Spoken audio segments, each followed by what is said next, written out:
Hello YouTube, welcome to part 2 of my video on the D&D 5th edition Cleric. Part 1 was sort of a history lesson on the different changes to the clerics over the various editions, as well as listing off the generic abilities that all clerics get. So that was part 1. Part 2 and part 3 are going to focus on the cleric domains, which is a big part of the cleric class. Now, domains, to the best of my knowledge, were first introduced in 3rd edition D&D. And I touched on them a little bit. What you did is you had a god, you took 2 domains from their list, and you would get the ability that they had, as well as 1 spell per level per day that you could choose from with the two different domains. It was nice, but I felt, as I stated before, I felt that there was more that they probably could have done with it to make them feel a little more useful. Now, in 4th edition, when it came out, the core rules, the domains were dropped altogether. They just weren't part of it. They may have been introduced in the Divine Power books. I never got them. I stuck with the core rule books, and I just didn't want to get too many players' options books because I found that was a big problem with 3rd edition. I just had so many of them, and there were some great ones. I mean, since we're talking about clerics, Complete Divine was definitely a great book. But there were just so many other ones that filled with so many different options that it just really became almost a nightmare. Now, when domains came back in 4th edition, to me, what I saw was they were introduced in D&D Essentials. I absolutely loved this product line. This is actually what got me into the 4th edition to begin with. And the clerics were introduced in Heroes of the Fallen Lands. They had 2 different domains. They had the Storm and I believe the Sun domain. And the way they handled domains was, instead of just being a list of spells with, ability you could use once per day, they gave you abilities that you use throughout your character progression, as well as, powers and stuff like that. So it really made the domains feel like an integral part of the cleric class all the way throughout.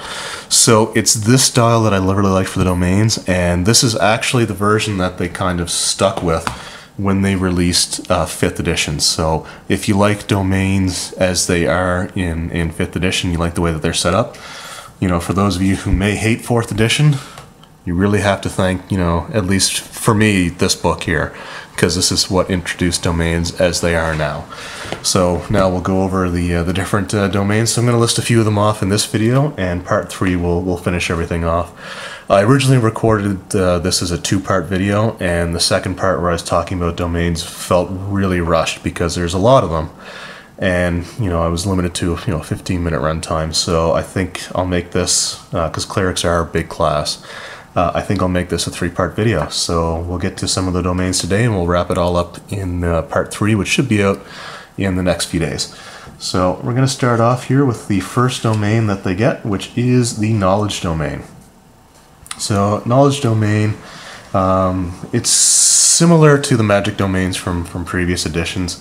The gods that tend to grant it are gods like the Bakab or Ogma, gods of knowledge, basically. Ones that wizards tend to worship have the Knowledge domain as a suggested one.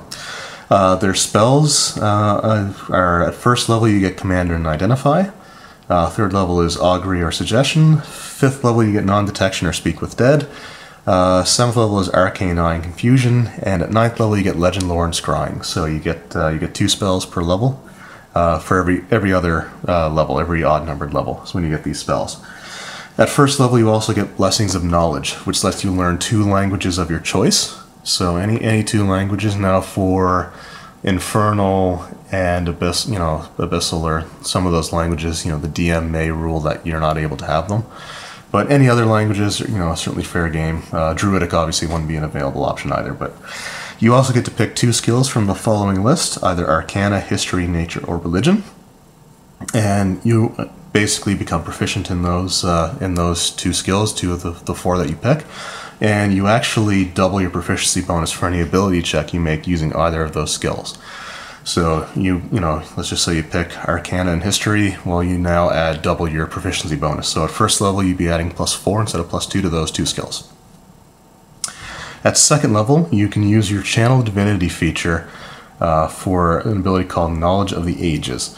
So what you do is you use one of your uses of Channel Divinity, and I did skip over that in the first part, so I'm going to just touch on that now.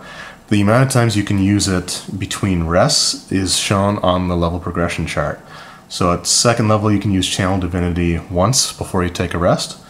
You get it twice after, before taking a rest at 6th level. And you get it at 18th level. You can do it 3 times without taking a rest, and that's short or long. It doesn't matter. As long as you're taking a rest of some sort, you get it back. So you use it, you channel it, and you choose a skill or a tools. And for 10 minutes, you have proficiency in that chosen skill or tool. So let's just say you go into a dungeon, you don't have a thief or a rogue. You can, if you had a set of thieves tools or you found a set, you could, spend an action, and you could become proficient with those thieves tools for the next 10 minutes. And then at 6th level, you get Channel Divinity to read thoughts. So you can, read surface thoughts of creatures, and you can even plant suggestions into them.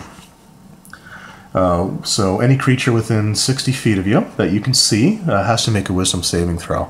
If they succeed on the saving throw, then there's no effect, and you can't target them again until you complete a long rest. If they fail their save, however, you can read their surface thoughts. So you don't get to pry too deep, but whatever's on their mind at the time. So if you're trying to get information out of somebody, they may inadvertently think about it without giving the answer. So it's something that you may be able to skim that little bit of surface thoughts. You can also, during the amount, so it lasts for a minute. The duration is 1 minute. During that time, you can actually cast, or you can plant a suggestion, which is similar to casting the spell, except it doesn't actually expend a spell slot. And the target will automatically fail a saving throw against that. So you don't want to read the suggestion spell before you use this. At 8th level, they get potent spell casting. So they add their wisdom modifier to damage they deal from any wizard cantrip, which are those unlimited, at-will abilities that they can use. At 17th level, you get visions of the past. So you can call up visions of the past that relate to an object you hold or your immediate surroundings. You have to spend at least 1 minute meditating and praying, and then you receive dreamlike, shadowy glimpses of recent events. So either pertaining to an object that you're holding or maybe a room that you're in. You can meditate in this way for a number of minutes equal to your wisdom score. So not the modifier, but the score. So if you had a 16 wisdom, instead of only being able to do it for 3 minutes for the +3 modifier, you can do it for 16 minutes. And you must maintain concentration during that time as if you were casting a spell. So if anything were to cause you to lose concentration, then you wouldn't be able to complete the use of this ability. Once you've used this feature, you can't use it again until you complete a short or long rest. So you have to take a rest before you get a second use of this. If you're using it to read an object, holding the object as you meditate, you can see visions of the object's previous owner. After meditating for 1 minute, you learn how the owner acquired and lost the object, so how they found it and how it fell out of their possession. As well as the most recent significant event involving the object of that owner. So if it's, say, a weapon, you can find how they discovered the weapon and how they ended up losing the weapon and anything significant that they did with the weapon. See if the object was owned by another creature in the recent past within a number of days equal to your wisdom score. So again, it's the ability score itself. You can spend an additional minute for each owner to learn something significant about them. So if 2 people held that weapon in the last 16 days using their 16 wisdom example, then they can you can spend more time to learn about them as well. And it works pretty similarly for the area reading. It's like a street, tunnel, clearing, or something like that, a room. Basically, the guideline is a 50-foot cubic volume. You can look back a number of days equal to your wisdom score. For each minute that you meditate, you learn about one significant event. So if several things have happened in an area over the last few days, you would have to spend at least 1 minute meditating for each of these events. And that's it for the knowledge domain. So the next one we're going to talk about is the life domain. That's basically your healing domain. So, you're looking at gods like, Ilmater, Lathander, Palor, gods like that would have this ability. Your spells, first level is Bless, Cure Wounds. 3rd level, Lesser Restoration, Spiritual Weapon. At 5th, you gain Beacon of Hope and Revivify. 7th level is Death Ward, Guardian of Faith. And 9th level, you get Mass, Cure Wounds, and Raise Dead. At first level, if you choose this, you get proficiency in heavy armor. So not all 5th edition clerics have heavy armor, but if you take this domain, you actually get use of it. Disciple of Life is also an ability you get at first level. Whenever you cast a healing spell, you would add an additional amount of hit points they regain equal to 2 plus the spell's level. So if you're using a first level cure spell and you heal somebody, they get an extra 3 points on top of what you would roll. At second level, you can use your Channel Divinity to preserve life. So as an action, you present your holy symbol and evoke healing energy, and you restore a number of hit points equal to 5 times your cleric level. So at second level, that'd be 10 points. You can divide those up amongst any creatures within 30 feet. This feature can restore a creature to no more than half of its hit point maximum. And it doesn't work on undead or constructs, so it's something that you probably only use when things are kind of going bad, and you just want to keep people in the fight for another round or so, or if stabilize them, say if they're dying. At 6th level, you get Blessed Healer. So when you cast healing spells, you get some hit points back as well. So at first level, you did 2 plus the spell's level that you would do as additional points to people that you cure with the spells. So you actually get that same number back yourself. So if you used a first level spell to cure somebody, you would actually get 3 points back yourself. And at 8th level, you get Divine Strike. Divine Strike, you can use it once per round, or once per turn. You basically infuse your weapon strike with divine energy. So on one of your turns, you hit a creature with a weapon attack, you can cause it to deal an extra 1d8 damage. And in this case, it's radiant damage. And that's at, when you first get the ability at 8th level. At 14th level, it increases to 2d8. And at 17th level, you get Supreme Healing.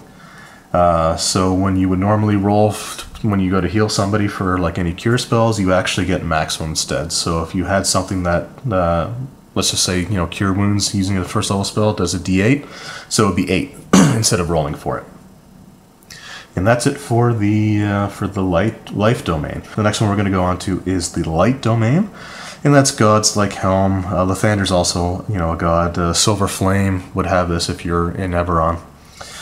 Their spells are at first level Burning Hands and Fairy Fire. 3rd level you get Flaming Sphere and Scorching Ray. At 5th level you get Daylight and Fireball.